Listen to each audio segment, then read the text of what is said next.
Greetings, it's Tiffany from Huiyao Laser Technology Luoyang Co. Limited, aka Yao Laser. So in today's episode, I am at one of our clients' factory. They are actually working on the seam laser welding workstation. So right now, I'm gonna give like brief introduction about this workstation.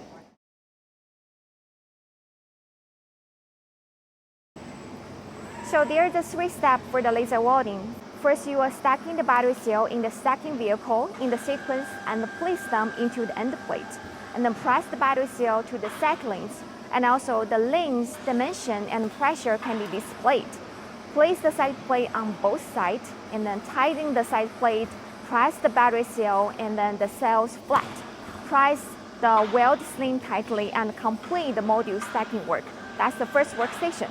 And then after transportation, the cart to the position fixture position, and then the position fixture will transfer the battery cart for the quick positioning, and the positioning fixture will transfer the battery cart to the battery welding fixture placed on it for the top lifting fixture station. Well, it looks like this.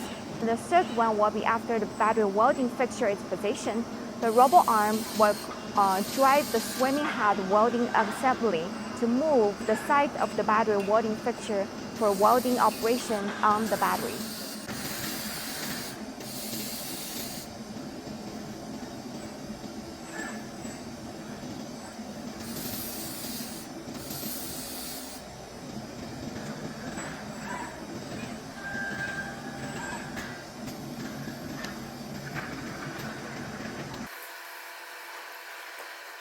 That will be the brief introduction of our laser welding workstation over here. So if you're actually interested in our equipment, you can send message to our WhatsApp number over here. And also there's one more email address over here as well. And then I will see you in the next episode. Bye.